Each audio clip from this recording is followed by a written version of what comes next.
बच्चों मैं एक बार कंप्लीट ओवरव्यू बुक के थ्रू क्या क्या आपके सिलेबस में है, आप एक बार मैं यहाँ से कुछ एक्सपेरिमेंट्स वगैरह भी होगा उसको भी बता दूंगा इसमें इसी लेक्चर में।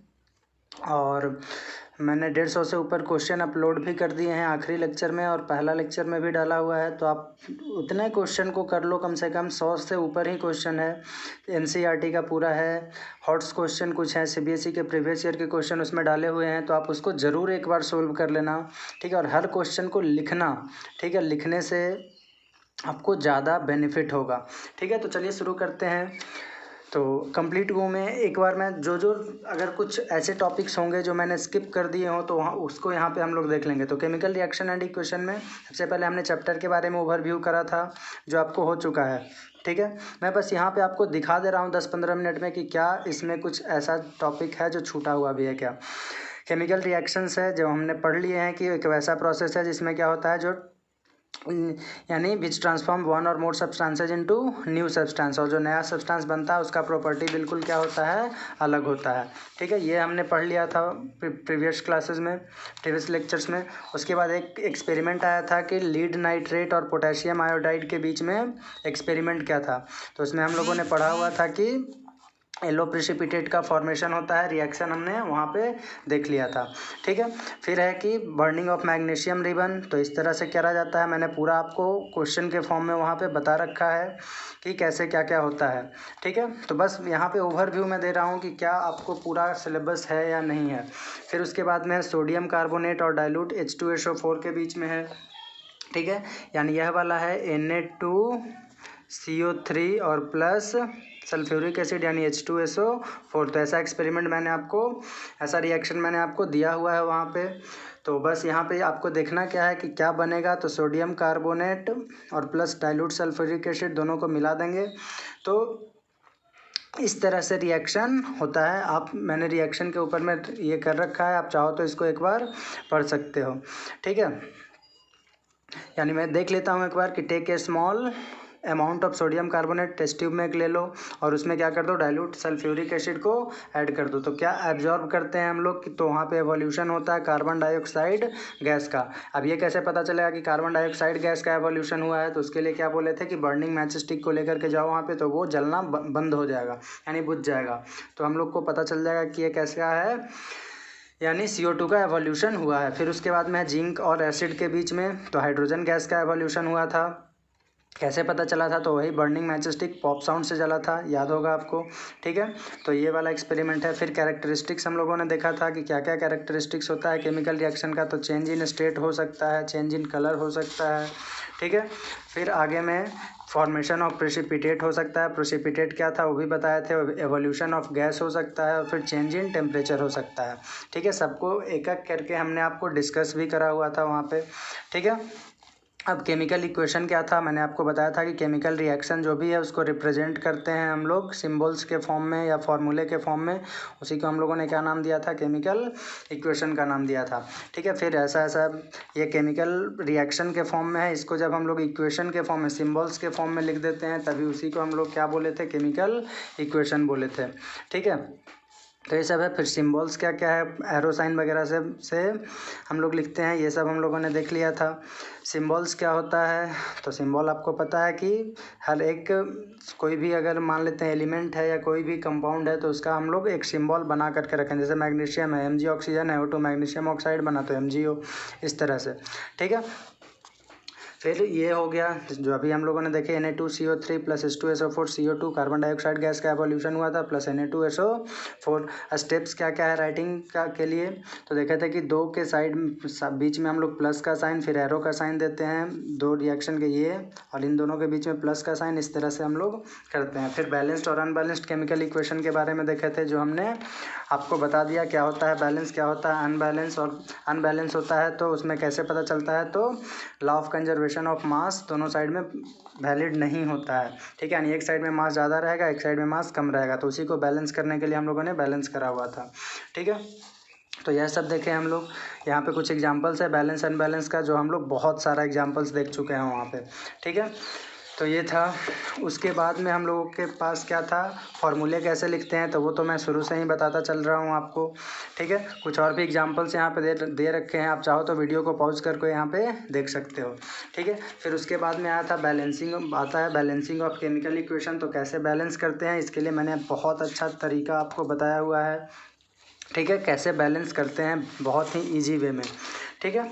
फिर उसके बाद में उसी के बैलेंसिंग के बारे में ही दिया हुआ है, अलग अलग मेथड दिया है, लेकिन आप मेरे मेथड से कर लेना, बिल्कुल क्लियर हो जाएगा। क्योंकि आपके बुक में जो दिया है वो सिर्फ इतना है कि सबसे पहले आप मेटल को बैलेंस करो, फिर नॉन मेटल को बैलेंस करो, फिर उसके बाद ऑक्सीजन को, फिर हाइड्रोजन को, ये नियम बता दिया गया है, ठीक है।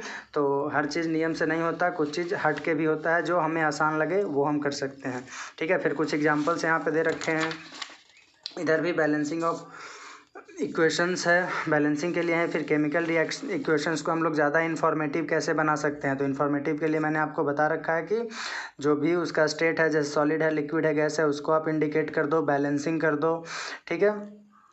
फिर उसके बाद कौन सा गैस का मतलब इंडोथर्मिक है, एक्सोथर्मिक है, तो गैस प्रोड्यूस निकल रहा है, तो इस तरह से भी हम लोग उसको इंडिकेट कर सकते हैं, ठीक है। जैसे कि एक gas produced in a reaction can be indicated by एलिंग, अगर गैस का एवोल्यूशन हो रहा है, प्रोड्यूस हो रहा है, तो उसमें ऊपर की ओर सिंबल, ठीक है। And a precipitate produced in the reaction is indicated by pointing downwards, यानी जब प्रेसिपिटेट का प्रोड्यूस हुआ है वहाँ पे किसी भी रिएक्शन में, तो उसको पॉइंट कर देते हैं हम लोग डाउनवर्ड से, ठीक है। तो देखो एक नया कॉन्सेप्ट यहाँ पे मिल गया, ये शायद मैंने स्किप कर दिया था, वहाँ पे नहीं बता पाए थे। नेक्स्ट में है आपके पास क्या, उसी पे बहुत सारे एग्जांपल्स है। फिर एक्सोथर्मिक रिएक्शन क्या होता है, एंडोथर्मिक रिएक्शन क्या होता है, उसके बारे में हम लोग देख लिए थे बिल्कुल अच्छे से, जिसमें एवोल्यूशन ऑफ गैस होता है एक्सोथर्मिक, और जिसमें एब्जॉर्ब होता है उसको एंडोथर्मिक। और कुछ एग्जांपल्स हैं यहाँ पे आपको एक्सोथर्मिक रिएक्शन के एग्जांपल्स है, आप देख लो इसको, C+O2 CO2 H2 + O2 H2O H2 + Cl2 HCl CH4 + O2 CO2 + H2O + heat, यानी सब में हीट का एवोल्यूशन हो रहा है, तो इसको हम लोग एग्जांपल्स बोलेंगे किसका, एक्सोथर्मिक रिएक्शंस का। फिर एंडोथर्मिक के लिए आ जाएगा, फिर ऊपर में सबसे पहले आया कि एस्पिरेशन एक एक्सोथर्मिक रिएक्शन है, कैसे, वो मैंने आपको बहुत अच्छे तरीके से बता रखा है वहाँ पे, ठीक है। फिर इसके लिए ये रिएक्शन भी हमने बताया था आपको। फिर उसके बाद में एंडोथर्मिक रिएक्शन है, तो एंडोथर्मिक रिएक्शन में क्या होता है, हीट का एब्जॉर्प्शन होता है, ठीक है। यानी देखो एग्जाम्पल्स उसका N2 + O2 बना दिया NO, और इसमें हीट का एब्जॉर्प्शन होता है, NH3+ हीट दिए हम लोग, यानी हीट को देना पड़ रहा है, तब ये जाकर कैसा बना। तो ये सब एग्जाम्पल हो जाए किसका, एंडोथर्मिक रिएक्शंस का। फिर और भी कुछ सोल्व्ड एग्जाम्पल है यहाँ पे, आप चाहो तो देख सकते हो, ठीक है। फिर उसके बाद में और भी इधर एग्जाम्पल्स है, आप देख लो, मैं एक बार ऐसे कर दे रहा हूँ, आप चाहो तो इसको वीडियो को पॉज करके आप पढ़ लेना, ठीक है। फिर उसके बाद में आया था different types of chemical reaction, जिसमें सबसे पहला है कॉम्बिनेशन। हमने बता दिया कि दो या दो से ज़्यादा एलिमेंट्स या कंपाउंड मिलेगा, मिलने के बाद क्या बनाएगा, एक कंपाउंड का फॉर्मेशन करता है, सिंगल कंपाउंड का फॉर्मेशन करता है, Mg+O2 MgO H2 + O2 H2O, दो एलिमेंट है, कंपाउंड का फॉर्मेशन किया, ठीक है। फिर उसके बाद में है कि heat, since heat is produced in this reaction therefore it is during this reaction, sorry एक एक्टिविटी भी दिया है, मैं इसको दिखना भूल गया, to study the combination between quicklime and water, ये मैंने करा रखा है आपको, और इससे क्या क्या क्वेश्चन बन सकते हैं वो भी मैंने आपको कराया हुआ है। CaO + H2O COH का whole two quicklime slaked lime बताया हुआ है आपको, ठीक है। इसमें भी हीट का एवोल्यूशन होता है, ठीक है, और हीट का एवोल्यूशन होता है तो हम लोग कह सकते हैं कि अभी कैसा रिएक्शन होता है, एक्सोथर्मिक रिएक्शन होता है, ठीक है। फिर उसके बाद में ये मैंने वाल के बेंडिंग के संदर्भ में आपको बता रखा है, और combination of two elements to form a compound, दो एलिमेंट मिलेगा तब एक कंपाउंड का फॉर्मेशन होगा, उसका कुछ एग्जांपल्स है, ठीक है। और ये मैंने आपको बताया था कि दो एलिमेंट मिले, या एक एलिमेंट और एक कंपाउंड मिले, या दो कंपाउंड मिल करके एक कंपाउंड बना, तीनों का तीनों हो सकता है किसमें, कॉम्बिनेशन रिएक्शन में। तो ये कुछ एग्जाम्पल हो गया किसका, दो एलिमेंट का, ठीक है। अब एक एलिमेंट है और एक कंपाउंड है, तब उसका भी एग्जाम्पल्स कुछ है, मैंने बहुत सारे एग्जाम्पल्स बताए हुए हैं आपको। अच्छा देखो, एक कंपाउंड हो गया, दूसरा एलिमेंट हो गया, एक कंपाउंड एक एलिमेंट मिल करके एक कंपाउंड का फॉर्मेशन किया है, कंपाउंड एक एलिमेंट मिल करके कंपाउंड का फॉर्मेशन किया है, ठीक है। कभी कभी क्वेश्चन ऐसे भी पूछ सकता है, चांसेस इसके कम है। फिर है कॉम्बिनेशन ऑफ टू कंपाउंड्स, अगर NH3 + HCl NH4Cl, दो कंपाउंड मिला कि सिंगल कंपाउंड का फॉर्मेशन हुआ। तो ये सब भी एग्जाम्पल किसका हो जाएगा, कॉम्बिनेशन रिएक्शन का एग्जाम्पल हो जाएगा। ठीक है, फिर आगे में एक है रिएक्शन अमोनिया और हाइड्रोजन क्लोराइड यानी HCl के बीच में। ठीक है, तो NH4Cl यानी अमोनियम क्लोराइड का फॉर्मेशन होता है। ठीक है, और ये कैसे जज किया जाता है, तो यहाँ पे वाइट फ्यूम्स निकलता है, झाग कुछ टाइप का, वाइट फ्यूम्स टाइप का झाग निकलते रहता है, किसका, NH4Cl का यानी अमोनियम क्लोराइड का। ठीक है, फिर उसके बाद सेकेंड रिएक्शन था डिकम्पोजिशन रिएक्शन, जो जस्ट उल्टा था।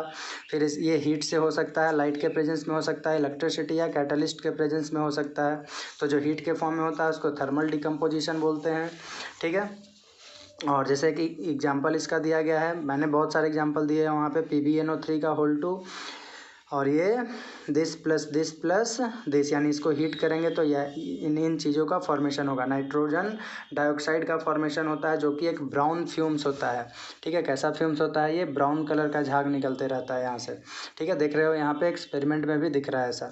फिर उसके बाद में है अगला experiment, to show heating of ferrous sulphate in is a decomposition reaction. यह भी एक डिकम्पोजिशन रिएक्शन है, मैंने आपको बताया हुआ है। यह भी FeSO4.7H2O जो ग्रीन कलर का होता है, और जब इसको हीट कर देते हैं तो FeSO4 + 7H2O ये अलग हो जाता है। ठीक है, फिर इस FeSO4 को देखते हैं तो Fe2O3 + SO2 + SO3 गैस का एवोल्यूशन होता है। ठीक है, और the gas coming out has a characteristics smell of burning sulphur. देखो नया चीज़ मिल गया यहाँ पे कि कैसा स्मेल होता है इसका, सल्फर का के बर्निंग स्मेल होता है। ठीक है, सल्फर के जैसा बर्निंग स्मेल। ठीक है, और इसलिए हम यहाँ पे क्या देख रहे हैं, 10 decomposition has occurred by heat देने से हुआ है। फिर इलेक्ट्रिकल से हुआ है तो इलेक्ट्रिसिटी पास कराने से, उसके लिए मैंने आपको इलेक्ट्रोलाइसिस ऑफ वाटर का एक्सपेरिमेंट कराया हुआ है, आप यहाँ पे भी देख सकते हो इसको। ठीक है, मैंने बहुत डिटेल में कराया हुआ है, आप लेक्चर्स देख लेना नहीं देखे हो तो। नेक्स्ट है डिकम्पोजिशन बाय सनलाइट। तो सनलाइट के प्रेजेंस में एक एक्टिविटी यहाँ पे किया गया है, क्या किया कि एक चाइना डिश में ले लिया है, क्या चीज़ को, 2 ग्राम ले लिया है सिल्वर क्लोराइड को, और इसको धूप में रख दिया है थोड़ी देर के लिए।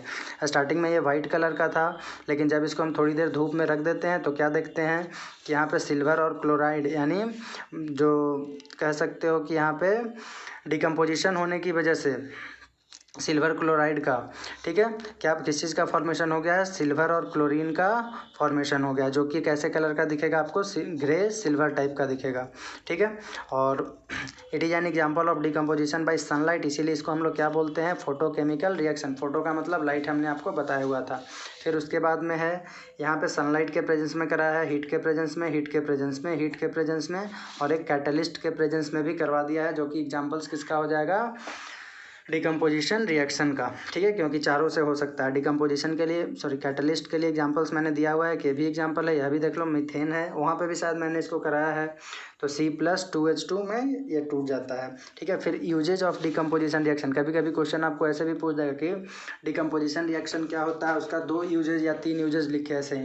ठीक है, या राइट इट्स यूजेज, तो ये भी मैंने बताया हुआ है, लेकिन एक सीक्वेंस में यहाँ पे क्या है, तो पहला यूज इसमें क्या बोला जा रहा है कि used in extraction of metals, यानी मेटल के एक्सट्रैक्शन में हम लोग इसका यूज करते हैं। ठीक है, जैसे ZnCO3 है तो ZnO+CO2।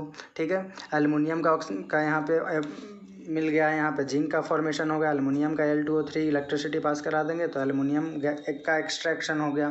ठीक है, तो ये सब देख रहे हैं हम लोग। फिर NaCl है तो यहाँ पे सोडियम मेटल का एक्सट्रैक्शन हो जाएगा, इलेक्ट्रिसिटी पास करा देंगे तो यह सब, यानी पहला यूज इसका क्या हम लोग देख रहे हैं कि एक्सट्रैक्शन ऑफ मेटल्स में हम लोग इसका यूज कर सकते हैं। ठीक है, और 2-3 एग्जाम्पल यहाँ पे पटक देना अगर क्वेश्चन में भी पूछ दिया तो। ठीक है, फिर उसके बाद में इस चैप्टर में आया था क्या चीज़, electrolysis of molten. This reaction is also called electrolysis of molten sodium chloride, जो अभी हम इसको देखें इसको क्या और भी बोलते हैं, electrolysis of molten sodium chloride. इसको क्या बोलते हैं, एल्युमिनियम का है तो electrolysis of molten aluminium chloride. ठीक है, तो ध्यान में रखिएगा ये सब। फिर डिस्प्लेसमेंट रिएक्शन क्या होता है, हाँ उसके पहले एक और भी कि डाइजेशन ऑफ फूड जो होता है वह एग्जांपल है किसका, डिकम्पोजिशन रिएक्शन का। क्वेश्चन ऐसे पूछ सकता है कि explain how decomposition digestion of food is an example of decomposition reaction. तो देखो हम लोग क्या करते हैं, जो भी फूड हम लोग खाते हैं, डिकम्पोजिशन का मतलब डिकम्पोज करके कुछ बनाएगा। तो जो भी हम लोग फूड खाते हैं तो उसमें कार्बोहाइड्रेट होता है, फैट होता है, प्रोटीन्स होता है, यह सब चीज़ होता है, और यह बाद में डिकम्पोज करके हमारे पेट में जाने के बाद वो क्या होता है, डिकम्पोज होता है। डिकम्पोज करने के बाद सिंपल सब्सटेंस का फॉर्मेशन हो जाता है, ठीक है, जैसे कि शुगर हो गया, अमीनो एसिड हो गया, ETC इन आवर बॉडी, ठीक है। और यह further react releasing large amount of energy which keeps our body working, ठीक है। तो यह भी इम्पॉर्टेंट है, आप ध्यान में रखिएगा। फिर डिस्प्लेसमेंट रिएक्शन के बारे में हम लोग देखे थे, क्या होता है, ज़्यादा रिएक्टिव मेटल जो होता है वो कम रिएक्टिव मेटल को हटा देता है, ठीक है, किसी भी कंपाउंड से। फिर उसके बेसिस पे एक रिएक्शन यहाँ पे दिया गया है, क्या रिएक्शन है, displacement of copper from copper sulphate solution bye iron. तो आपको मैं ऐसे कर दे रहा हूँ, एक बार आप इस एक्सपेरिमेंट को भी चाहो तो देख लोगे, ठीक है, बहुत सिंपल है। नेक्स्ट में क्या है, उसी का एग्जांपल्स कुछ दिया गया है कि कौन किसको डिस्प्लेस कर सकता है, किसको डिस्प्लेस नहीं कर सकता है, ठीक है। फिर एक और एक्सपेरिमेंट यहाँ पे दिया गया है, to study the displacement of silver from silver nitrate solution by copper, ठीक है, यानी CuNO3 का जो फॉर्मेशन यहाँ पे होगा उसके बारे में है, ठीक है। यानी कॉपर है प्लस AgNO3 है, कॉपर प्लस AgNO3, और ये बनाया है क्या, CuNO3 का होल 2 प्लस 2Ag का, ठीक है। तो इस तरह से आप देख लोगे बस एक बार, इसलिए मैं ओवरव्यू देते रहा हूँ ताकि आपको किसी भी प्रकार का एक क्वेश्चन भी छूटने का चांसेस जो हो वो ख़त्म हो जाए, ठीक है। फिर डबल डिस्प्लेसमेंट रिएक्शन देखे थे, दो या दो से ज़्यादा कंपाउंड्स क्या करेगा, रिएक्ट करता है और बनाता है दो नए कंपाउंड्स को, ठीक है। उसके बारे में एक एक्सपेरिमेंट दिया है, मैंने एक्सपेरिमेंट को इस एग्जांपल को करा रखा है, BaCl2 है प्लस Na2SO4 है, BaSO4 प्लस NaCl का फॉर्मेशन होता है, ठीक है। इसको और भी प्रेसिपिटेशन रिएक्शन भी हम लोग बोलते हैं, क्योंकि बैरियम क्लोराइड का प्रेसिपिटेट यहाँ पे क्या होता है, फॉर्म होता है, ठीक है। फिर इसके बाद में यानी इसीलिए हम लोग इसको प्रेसिपिटेशन रिएक्शन भी ये सब पढ़ चुके हैं हम लोग, ठीक है। तो यह सब हम लोग देख लिए हैं, या इसको और भी क्या बोलते हैं, पार्टनर एक्सचेंज रिएक्शन, क्योंकि यहाँ पे पार्टनर जो भी इसके साथ है AgNO3 है, तो इसका पार्टनर अगर NO3 को मानते हो, इसका पार्टनर Cl को मानते हो, तो ये अपना पार्टनर इसको दे देता है और ये अपना पार्टनर इसको दे देता है। देखो AgCl को ले लिया और NaNO3 को ले लिया, देख रहे हो, तो इसीलिए पार्टनर एक्सचेंज रिएक्शंस भी इसको बोलते हैं। फिर उसके बाद में हम लोग रिएक्टिविटी सीरीज ऑफ मेटल्स देखे थे, या इसको एक्टिविटी सीरीज भी बोलते हैं। तो ये आपको रिएक्टिविटी सीरीज मैंने आपको ध्यान रटवा रखा है, कैसे आप ध्यान में रखिएगा, ठीक है, कैसे आप रट सकते हो इसको ध्यान रखना कि कहीं कहीं पे देखो, जैसे पोटेशियम है, मैंने सो का बोला था, यहाँ पे सोडियम पहले दे दिया, तो ये दोनों में कन्फ्यूजन रहता है, आप इससे ज़्यादा टेंशन मत लोगे, ठीक है। नेक्स्ट में है कि इसी के बेसिस पे कुछ एग्जांपल्स दिया गया है, जैसे Ag है, CuNO3 है, तो Ag है और Cu है, तो Ag देख लो कहाँ पे है, नीचे में है, और Cu ऊपर में है, तो क्या Ag Cu को डिस्प्लेस कर सकता है, नहीं, तो इसीलिए कोई रिएक्शन नहीं होगा, ठीक है। तो यह सब भी यहाँ पे दिया गया है। फिर उसके बाद में है ऑक्सीडेशन रिडक्शन, जो कि मैंने आपको बहुत अच्छे तरीके से करा रखा है। तो यह सब ऑक्सीडेशन कैसे होता है, रिडक्शन कैसे होता है, उसका बहुत सारे कॉन्सेप्ट मैंने आपको सिखा रखे हैं, ठीक है। ऑक्सीडाइजिंग एजेंट हो गया, रिड्यूसिंग एजेंट हो गया, तो ये पूरा मैंने आपको करा रखा है, आप लेक्चर्स देख लेना जा करके, ठीक है। कंप्लीट ओवरव्यू मैं आपको दे रहा हूँ। फिर उसके बाद इफेक्ट ऑक्सीडेशन रिडक्शन का डेली लाइफ में, तो कोरोजन हो गया और एनसीडीटी, दो इफेक्ट इसका देखे थे हम लोग। कोरोजन क्या होता है, heating up of metal surface को हम लोग कोरोजन बोलते हैं, due to air and moisture present, ठीक है। रस्ट के लिए एग्जाम्पल मैंने आपको दिया था, corrosion of iron is also called rusting, और रस्ट जो मेनली क्या है, हाइड्रेटेड आयरन 3 ऑक्साइड, ठीक है, यानी Fe2O3.XH2 जो मैंने आपको बता रखा है, ठीक है। फिर रेंसिडिटी के बारे में हम लोगों ने देखा था कि रेंसिडिटी क्या होता है, तो उसका ओडोर यानी गंध या स्मेल कह सकते हो, या फ्लेवर चेंज हो जाता है, किसकी वजह से, या फॉल स्मेल आ जाता है, या अनप्लेजेंट टेस्ट आ जाता है, तो यह सब रेंसिडिटी में होता है, किसकी प्रेजेंस के कारण, तो वही एयर एंड मॉइस्चर की प्रेजेंस की वजह से, ठीक है। अब मेथड्स कैसे प्रिवेंट कर सकते हैं हम लोग रेंसिडिटी को, तो उसके लिए दे रखा है, जो मैंने आपको बता रखा है वहाँ पे भी, कि एंटीऑक्सीडेंट उसमें डाल दो, तो एंटीऑक्सीडेंट डाल दोगे तो क्या होगा कि वो ख़राब नहीं होगा। जैसे कि in the food industry the number of substances are added, यानी केमिकल्स को ऐड करते हैं to food containing fat and oils which prevent oxidation, ठीक है। और इसी को हम लोग क्या बोलते हैं, चूँकि ये बचा रहा है हम लोगों को ख़राब होने से फूड आइटम्स को, इसीलिए इसको एंटीऑक्सीडेंट्स बोलते हैं। दो कॉमन एंटीऑक्सीडेंट क्या क्या है, तो BHA है, ठीक है, ब्यूटाइलेटेड हाइड्रोक्सी एनिसोल, और दूसरा कौन सा है, BHT है, यानी ब्यूटाइलेटेड हाइड्रोक्सी टॉलिन है। ठीक है, तो ये दो एग्जांपल्स आप ध्यान में रख सकते हो एंटीऑक्सीडेंट्स का। ठीक है, नेक्स्ट में by keeping in air tight container, मैंने आपको इसका एग्जांपल दिया था, चिप्स और ये उसको क्या कर देते हैं, एयर टाइट कंटेनर में रख देते हैं। ठीक है, नेक्स्ट में बाय वैक्यूम पैकिंग। ठीक है, यानी कोई भी एयर और ऑक्सीजन उसके अंदर में, in many cases the food items are packed under vacuum condition so that no air और oxygen is available to bring about oxidation of food, यानी ऑक्सीडेशन ही नहीं होगा उसके अंदर में। ठीक है, chips and other food material manufacturers usually flush bags of chips and other edible food items with an insert gas of nitrogen, मैंने आपको ये भी बता रखा है, to prevent them from getting oxidised. फिर by refrigeration of the foods, यानी आप उसको फ्रिज में रख दो, उसके बारे में बताया जा रहा है। ठीक है, क्या होता है फ्रिज को में रखते हैं तो जब फ्रिज में रखा जाता है फूड को, तो the oxidation of oils and fats in the food gets slow, यानी जो ऑक्सीडेशन हो रहा है लोअर टेम्परेचर होने की वजह से वो स्लो रेट से होता है, और स्लो रेट से होने की वजह से रेंसिडिटी रुक जाता है कुछ हद तक। ठीक है, वैसा नहीं है कि आप सब्जी बनाओ उसको 10 दिन रख करके छोड़ दो तो वो ख़राब नहीं होगा, वो ख़राब हो जाएगा। ठीक है, नेक्स्ट में है कि bye storing food away from light, यानी लाइट से आप उसको दूर रखोगे तब भी आप उसको रेंसिड होने से यानी ख़राब होने से बचा सकते हो। क्यों ऐसा होता है, क्योंकि एब्सेंस ऑफ लाइट में oxidation of fats and oils in the food is slow down, जो ऑक्सीडेशन उसका हो रहा है फैट्स और ऑयल्स का वो धीमा हो जाता है, और धीमा होने की वजह से जो रेंसिडिटी यानी ख़राब होने का रेट है वो कम जाता है। तो ये एक कंप्लीट ओवरव्यू मैंने आपको करा दिया, जो मैंने अपना एक कर्तव्य इसको भी समझा कि आपको पूरे एक्सपेरिमेंट्स जो है इसमें उसको भी क्लियर करा दूँ।